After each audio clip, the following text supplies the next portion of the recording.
اس کے اگلے سال 2001-2002 میں 102 ملین پروفٹ آتا ہے، 2 ملین کا. پھر 2002-2003 میں سچویشن بہت بدل جاتی ہے اور 1 بلین سے زیادہ کا پروفٹ ہم دیکھ رہے ہیں. پھر ہم دیکھتے ہیں کہ 2003-2004 میں ہم دیکھتے ہیں کہ 4.8 بلین روپے کا پروفٹ رجسٹر ہو رہا ہے. 2004-05 میں ہم دیکھتے ہیں کہ 6.7 بلین روپے کا پروفٹ آ رہا ہے. اور پھر 2005-06 میں ہم دیکھتے ہیں کہ ایک بار پھر 705 ملین روپے کا پروفٹ ہمیں نظر آتا ہے. اس کے بعد ہم دیکھتے ہیں کہ اچانک اسٹیل مل جو ہے وہ لاس میں چلی جاتی ہے. آخر اس وقت جو پروفٹ ارن کر رہی تھی اس کی کیا وجہ ہے، اور جو اتنا شدید لاس ہوا اس کی کیا وجہ ہے؟ کوئکلی بتائیے. میں یہ بتاؤں کہ 2003 اور 4 کی جو بات کر رہے ہیں اس وقت میں جنوری 2004 میں گیا تو یہ 4 ارب کا پروفٹ میرے ٹائم میں ہوا، اور اگلے سال 6 بلین کا پروفٹ آفٹر ٹیکس. یعنی ایکچولی یہ 3 سالوں میں 18 ارب کا پروفٹ تھا. اس میں سے 6 ارب ہم نے فرسٹ ٹائم انکم ٹیکس دیا، جس سے اس کے ایکیومولیٹڈ لاسز بھی جو ہے وہ وائپ آؤٹ ہو گئے. That is why income tax لاگو ہو گیا. اور پاکستان اسٹیل کی تاریخ میں 30 سالہ تاریخ میں پہلی دفعہ ہم نے in addition to sales tax. Is this giving worries to the government in Islamabad? آپ کی گورنمنٹ پریشان ہے اس چیز پہ کہ یہ کیا ہو رہا ہے؟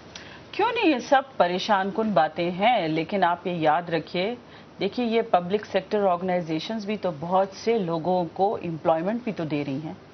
اگر بالفرض لے آف کرنے کی پالیسی شروع کر دی، would this be in the benefit for anybody؟ یہ بھی تو کر کے دیکھا گیا ہے. 90s کے جو خاص طور پر میاں نواز شریف صاحب کا جو دور تھا، جب لے آف کرنے کی کوشش کی گئی تو اس سے کیا حاصل ہوا؟ اب یہی پبلک سیکٹر آرگنائزیشن آپ کی بات سے مجھے یہ سمجھ آ رہی ہے کہ آپ یہ کہہ رہی ہیں کہ ہم نے لوگوں کو امپلائمنٹ، جن سب کی امپلائمنٹ زیادہ دے دی انہوں نے. لاکھوں گھرانوں کو آخر آمدنی ہو رہی ہے، یہ بھی تو دیکھنا ہے. لیکن میں آپ کو ایک بات بتاؤں، پرائیویٹائزیشن بھی اس مسئلے کا حل نہیں ہے. پرائیویٹائزیشن میں ہم نے دیکھا ہے کہ دولت جو ہے مخصوص لوگوں کے ہاتھوں میں چلی گئی ہے. لیکن فوزیہ یہ پہلے پرائیویٹائز تھوڑا تھی، یہ جو ہم نے آپ کے سامنے اعداد و شمار دکھائے ہیں یہ پبلک سیکٹر میں ہی تھی، تو یہ فگر ارن کر رہی تھی، یہ پروفٹ لے رہی تھی، اب یہ ساری لاس میں جا رہی ہے. اب دیکھیے یہ سب کوشش یہ کی جا رہی ہے کہ ان تمام پبلک سیکٹر آرگنائزیشن کو پرائیویٹائز کر لیا جائے. شیخ صاحب آپ کا کیا پرسپیکٹو؟ آپ ریلوے میں رہے ہیں جس میں اتنے لاس ہوئے، کوئی جسے کہہ دیں میں اس پہ بات کرنے کے لیے تیار نہیں. آپ اوور آل دیکھیں، ایک سیکنڈ دیکھیں، اوور آل بیسک بات یہ ہے کہ جس ادارے میں بھی کرپٹ آدمی گیا ہے نا، فوزیہ بہن سے معذرت کے ساتھ، جس وقت سمیع خلجی ریلوے میں گیا ہے تو یہ 26 ارب اور 30 ارب اور 54 ارب، ہمارا 6 ارب روپے آپریشنل لاس تھا اور 10 ارب روپے کی ہم قسط دیتے تھے، رائٹ. اب ریلوے جو ہے، میں بڑی معذرت کے ساتھ عرض کروں گا کہ کوئی عوام کی سواری پہ توجہ نہیں ہے. پی آئی اے پہ بھی میں بات کر سکتا ہوں، لیکن میرا خیال ہے یہ عوام کی سواری ہے، اس پہ میں بات کرنا چاہتا ہوں کہ 2000 یہ گند اس وقت شروع ہوا جب لوگوں کے موٹر ویز پہ دلچسپیاں ہوئیں اور 2000 کلومیٹر پٹڑی غائب ہو گئی اس ملک میں. کس کی فاؤنڈری میں گئی، کہاں چوری؟ 2000 کلومیٹر 2000 کلومیٹر چھوڑ کے گیا تھا. 2000 کلومیٹر کی پٹری غائب ہو گئی. آپ کے زمانے میں منسٹر پہلے ہی جب ہم آئے ہمیں جہیز میں ہی ایسی ملی. آپ کب سے کب تک ریلوے منسٹر تھے؟ مجھے ڈیٹ تو نہیں یاد رہی، 1 سال اور 1 مہینہ میں وزیر رہا ہوں. 2006 میں بنے نا؟ 1 سال 1 مہینہ یا 1.5 مہینہ میں رہا ہوں سال. اچھا، ایک الزام آپ کے اوپر بھی ہے عوام کی عدالت. لوگ کہتے ہیں آپ انفارمیشن منسٹر سے جب ریلوے منسٹر بنے تو آپ کبھی بھی ذہنی طور پہ انفارمیشن منسٹر کے ذہن سے نکلے ہی نہیں، اور آپ اپنے آپ کو انفارمیشن منسٹر ہی سمجھتے رہے. آپ نے کبھی بھی ریلویز کے مسائل پہ کوئی دلچسپی لی ہی نہیں.